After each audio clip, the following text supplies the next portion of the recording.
2021년 12월 7일 큐티 말씀입니다. 요한계시록 14장 1절로 13절입니다. 또 내가 보니 보라 어린 양이 시온산에 섰고 그와 함께 14만 4천이 서 있는데 그들의 이마에는 어린 양의 이름과 그 아버지의 이름을 쓴 것이 있더라. 내가 하늘에서 나는 소리를 들으니 많은 물소리와도 같고 큰 우레소리와도 같은데 내가 들은 소리는 검은 고 타는 자들이 그 검은 고를 타는 것 같더라.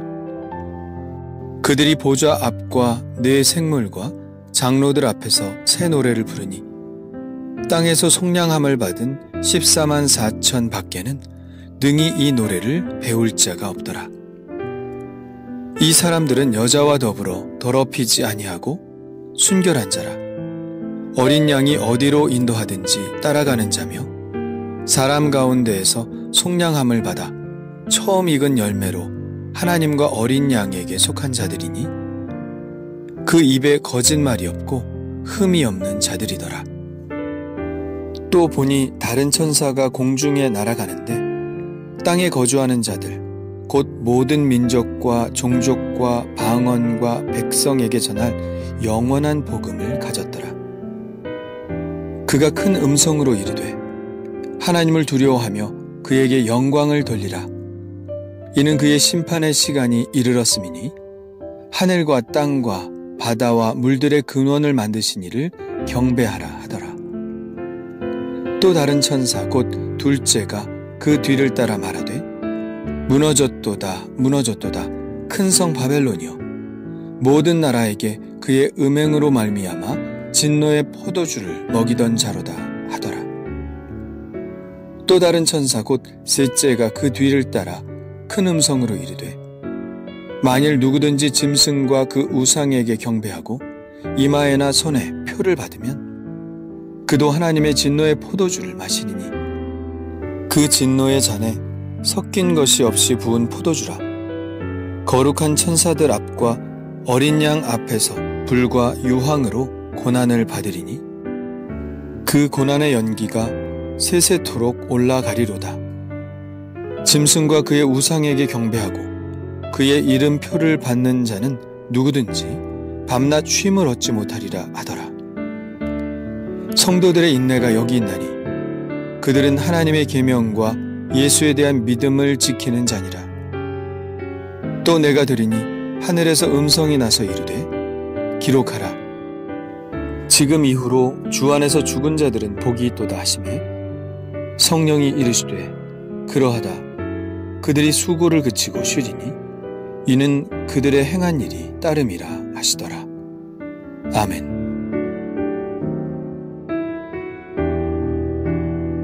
앞서 12장과 13장의 말씀에서는 하늘에서 설 자리를 잃은 붉은 용이 지상에 내려와 성도들과 싸우려고 서 있고 그의 하수인인 바다에서 올라온 짐승 적그리스도와 또 그의 하수인인 땅에서 올라온 짐승 거짓 선지자가 성도들에게 실제적인 박해를 가하는 것을 보았습니다.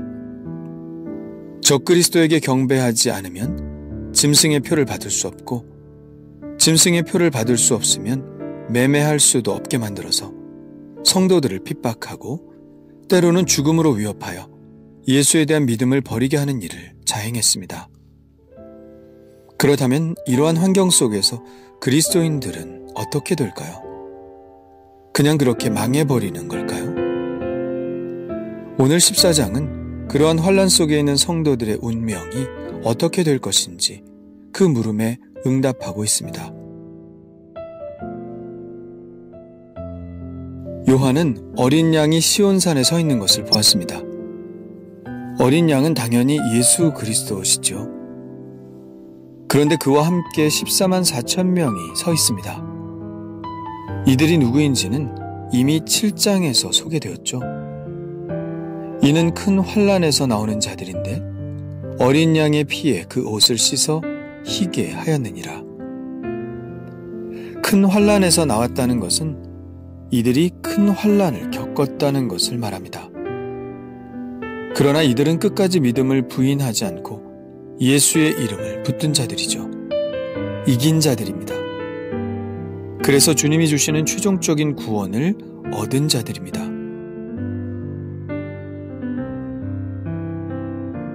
이들이 어린 양 예수 그리스도와 서 있는 시온산은 바로 그들이 구원받은 자들이라는 것을 이야기하는 것이죠.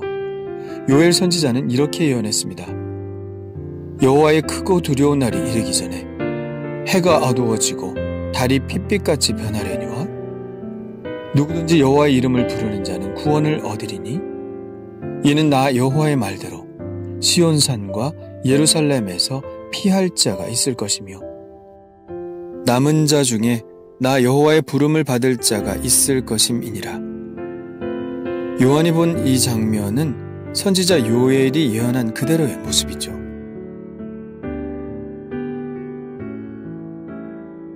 아니나 다를까 그들의 이마에는 7장에서 해 돋는 데서부터 올라온 천사가 성도들의 이마에 부여한 하나님의 인이 찍혀 있었습니다. 그 하나님의 인은 무엇일까 궁금했는데 요한이 그 본 것을 말합니다. 그들의 이마에는 어린 양의 이름과 그 아버지의 이름을 쓴 것이 있더라. 인을 찍는다는 것은 소유에 대한 표시를 의미합니다. 지금도 짐승을 키우는 사람들은 자기의 소유의 표시로 화인을 찍죠. 바로 내 것이라는 의미입니다. 그러니까 성도들의 이마에 예수 그리스도와 하나님의 인을 찍었다는 것은 우리가 그분의 소유된 백성이라는 것을 뜻하는 것이죠. 우리들은 모두 하나님과 예수 그리스도의 사람들입니다. 우리들의 소유권자가 누구인지 분명하게 밝히고 있습니다. 사람 가운데서 속량함을 받아 처음 익은 열매로 하나님과 어린 양에게 속한 자들이니 예, 우리는 하나님과 어린 양 예수 그리스도께 속한 하나님의 소유된 백성들입니다. 우리는 가끔 이런 말을 하는 것을 듣죠. 나는 내 소유물이 아니야. 그러나 우리는 그 반대의 말을 하기도 합니다. 나는 당신의 것입니다. 어떤 차이가 있을까요? 바로 사랑이죠. 앞의 말은 사랑의 관계가 아니라 강요된 관계 속에서 하는 말이고 뒤의 말은 오직 사랑의 관계 속에서만 고백되는 말입니다. 그렇다면 우리들과 하나님과의 관계는 전자일까요? 후자일까요? 예, 후자죠. 예수님께서 우리를 사랑하셔서 자기의 생명을 버리시면서까지 우리를 사랑하셨습니다. 그래서 우리를 자유롭게 하셨죠. 사탄은 우리를 억압하여 자기의 소유로 만들려 두려움을 주었지만 예수님은 우리를 사랑하셔서 우리가 자발적으로 주님께 속한 자가 되게 하셨습니다. 그리고 어느 시인의 말처럼 우리의 입에서 나는 당신 안에 있을 때 가장 큰 자유를 느낍니다 라고 고백할 수 있게 하셨죠. 그렇습니다. 사탄은 우리의 육신을 우리가 속한 그분 안에서 누리는 이 자유를 빼앗을 수는 없죠. 어린 양과 함께 시온에 서 있는 이들은 하나님과 어린 양 예수 그리스도를 찬양하는 노래를 부릅니다. 어떤 가사의 찬양일까요? 7장에는 이 인침받은 그리스도인들이 찬양하는 가사가 나오는데요. 구원하심이 보좌에 앉으신 우리 하나님과 어린 양에게 있도다. 예, 여기서도 그와 같은 찬양일 것입니다. 어린 양 예수의 구원을 노래하는 것이죠.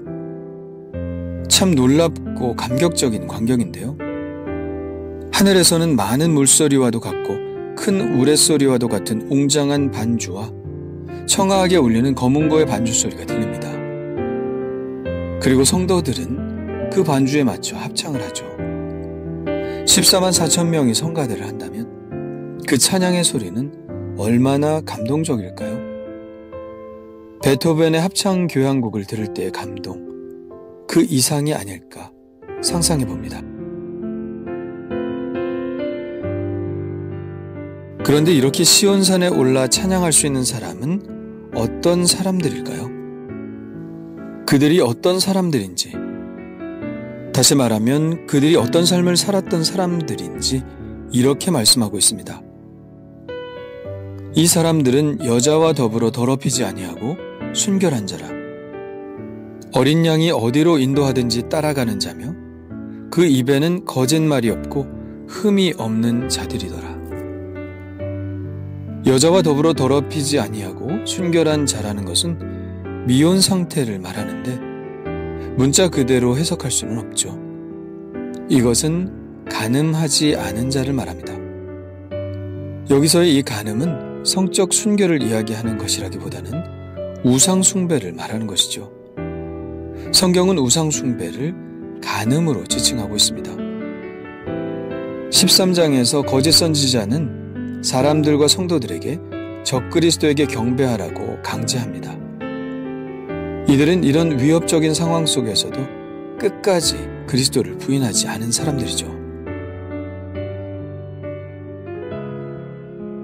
그리고 이들은 예수님을 따르는 사람들입니다. 그것이 어디든 주님이 이끄시는 대로 사는 사람들이죠. 어디든지 예수 나를 이끌면 어디든지 예수 함께 가려네. 예수 함께 아니 가면 낙 없고 예수님과 동행하면 겁 없네. 이렇게 예수를 따르는 사람들이 바로 성도의 정체성이죠. 양이 목자의 음성을 구별하여 따라가듯이 주님의 뒷모습을 놓치지 않고 붙쫓는 사람들이 바로 예수를 믿는 자들입니다. 그리고 거짓말을 하지 않고 흠이 없는 자들입니다. 말은 경건한 삶을 살려는 사람들에게 있어서 가장 먼저 조심해야 할 부분이죠. 시편 15편은 오늘의 말씀과 유사하게 시온산에 설 수 있는 자의 자격에 대해 나오는데 여기서도 가장 중요하게 생각하는 것이 바로 정직하게 말하는 것입니다. 이렇게 되어 있죠. 여호와여, 주의 장막에 머무를 자 누구 오며 주의 성산에 사는 자 누구 오니까? 정직하게 행하며 공의를 실천하며 그의 마음에 진실을 말하며 그의 혀로 남을 허물하지 아니하고 그의 이웃에게 악을 행하지 아니하며 그의 이웃을 비방하지 아니하며. 하나님의 성산 시온에 어린 양 예수 그리스도와 설 수 있는 사람이 바로 이런 사람입니다. 물론 이렇게 완벽한 자들만이 구원을 받을 수 있는 것은 아닙니다. 오히려 우리의 부족함을 솔직하게 고백하고 주님의 도우심을 바라는 사람들이 구원을 받는 것이죠. 그러나 그렇다고 해서 그것으로 내가 할 일이 다 끝났다고 해서도 안 됩니다.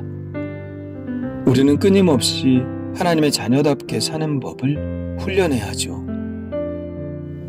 우리가 매일 말씀을 보고 한마디 말씀이라도 실천하려고 하는 것도 다 이렇게 하나님의 자녀답게 사는 법을 배우려고 하는 것입니다. 완전한 그리스도인은 없죠. 그저 매일 쉬지 않고 그리스도를 닮아가려고 애쓰는 그리스도인들만이 있을 뿐입니다.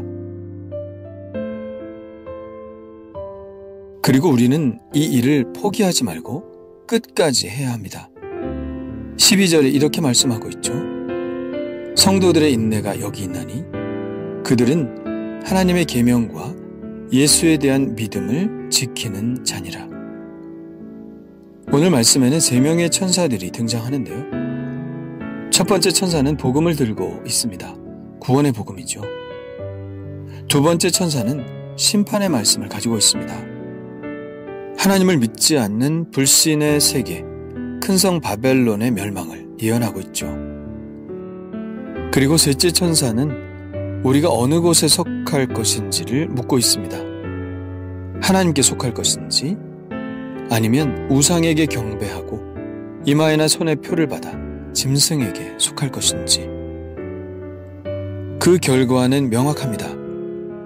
하나님을 대적하는 자들에게 굴복하면 영원히 쉬지 못하고 불과 유황의 고난을 받을 것이지만 주님께 속한 자들은 비록 이 세상에서 고난을 받아도 결국 수고를 그치고 안식의 땅으로 들어갈 것입니다. 그래서 성도는 죽어도 복된 자들이죠. 이 세상에서 살아가는 그리스도인들에게 말씀하고 있죠. 특히 불신의 환경 속에서 고난을 받으나 믿음을 지켜나가는 성도들에게 말씀하고 있습니다. 끝까지 인내함으로 믿음을 지킨 자들에게 참된 안식의 약속이 있다고, 영원한 안식의 땅이 그들을 기다리고 있다고, 그러니 힘들고 어려워도 찬송하며 끝까지 나아가자고 권면하고 있습니다. 우리는 모두 이 세상에서 언젠가는 사라질 것입니다. 그리고 영원한 삶으로 들어갑니다. 그야말로 영원한 삶입니다. 그런데 그 영원한 삶을 어디에서 보낼 것인지는 이 땅에서 우리가 어떻게 결단하고 행했는지가 결정할 것입니다. 영원한 삶을 불과 유황 속에서, 쉼 없는 고난 속에서 보낼 것인지, 아니면 영원한 삶을 하나님의 나라에서 참된 안식의 삶을 누리며 보낼 것인지.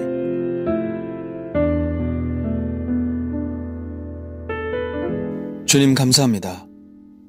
부족하고 허물 많고 죄 많은 저를 사랑하셔서 복음을 듣게 하시고 믿게 하시고 하나님과 어린 양 예수께 속하는 영광을 주신 것 감사드립니다. 이 믿음을 끝까지 인내하며 지켜나가게 하여 주옵소서. 하나님께 속한 자로서 정직하게 살아가고 순결하게 살게 하옵소서. 그래서 하나님께서 약속하신 그 약속의 땅, 안식의 땅에서 영원한 안식을 누리게 하여 주옵소서. 오늘도 저와 동행하시고 말씀하여 주셔서 성도다운 삶을 살게 해주실 예수 그리스도의 이름으로 기도합니다. 아멘.